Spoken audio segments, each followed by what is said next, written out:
Bonjour à tous, aujourd'hui on va parler des Nérubiens. Les Nérubiens formaient une ancienne race insectoïde dont l'existence remonte à la guerre opposant les empires trolls à l'empire insectoïde d'Ascaïr, 16 000 ans avant l'ouverture de la porte des ténèbres. Suite à la défaite des Akirs, un groupe de survivants se réfugia au nord où ils fondèrent la colonie d'Azol-Nérub. Sous l'influence de Yogg-Saron, ces individus évoluèrent progressivement pour devenir les Nérubiens que nous connaissons aujourd'hui. Avec le temps, Azol-Nérub s'étendit jusqu'à former un puissant royaume souterrain s'étendant à son apogée sur une large bande de terre au nord de l'ancienne Calidor, correspondant aujourd'hui à la moitié du continent du Nord-Flandre. Le royaume fut cependant presque intégralement détruit par le fléau mort-vivant pendant la guerre de l'araignée, submergé par le flot incessant des serviteurs du roi Lich.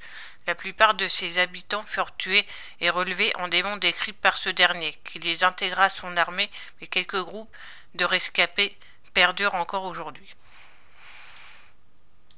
Et il y a 16 000 ans environ, bien avant que les elfes de Nalui n'attirent la colère de la Légion ardente, les trolls régnaient sur la plus grande partie de Kalindor, qui était alors un seul et unique continent. Il y avait deux empires trolls, les Gurubashi dans les jungles du sud-est et les Amani dans les terres médianes. Des plus petites tribus vivaient loin au nord, dans la région connue sous le nom de Norfand. Ces tribus ont fondé une petite nation, Gundrak, mais n'ont jamais connu la prospérité des empires du sud. Les empires Gurubashi et Amani ne s'aimaient pas beaucoup, mais se faisaient quand même rarement la guerre. À l'époque, leurs plus grands ennemis communs était un troisième empire, la civilisation Azakir. Les Akirs étaient des insectoïdes intelligents qui régnaient sur les terres de l'ouest lointain.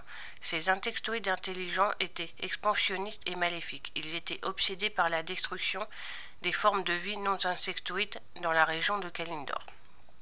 Les trolls les combattirent pendant les millénaires, mais ne parvinrent jamais à obtenir des victoires décisives sur eux. Finalement, en raison de la persévérance des trolls, le royaume des Akirs se divisa et ses membres fuirent dans des colonies séparées dans les régions les plus au nord et les plus au sud du continent. Deux cités-États Akirs émergèrent alors, Azol-Nérub dans les terres du nord et Ankiraj dans le désert du sud. Les trolls suspectèrent qu'il n'y avait pas d'autres colonies Akirs sous Kalindor, mais leur existence ne fut jamais vérifiée. Pendant que Thrall libérait ses frères en Lordaeron, Ner'zhul continua à bâtir son quartier général en Orphandre. Une gigantesque citadelle fut érigée au-dessus du glacier de la couronne de glace, plus peuplée par les légions grandissantes des morts-vivants. Pourtant, alors que le roi Lich Ner'zhul étendait son influence dans le pays, un empire mystérieux se mit sur sa route. L'ancien royaume souterrain d'Azol-Nérub, qui avait été fondé par une race de sinistres araignées humanoïdes, envoya sa garde de guerriers d'élite pour attaquer la couronne de glace et mettre fin à la tentative insensée du roi Lich de dominer le monde. À sa grande frustration, Ner'zhul découvrit que ces Nérubiens malfaisants étaient immunisés non seulement contre la peste, mais aussi contre ses pouvoirs télépathiques. Les seigneurs araignées nérubiens commandaient de grandes armées et disposaient d'un grand réseau souterrain qui s'étendait à environ la moitié de la largeur du Nord-Flandre.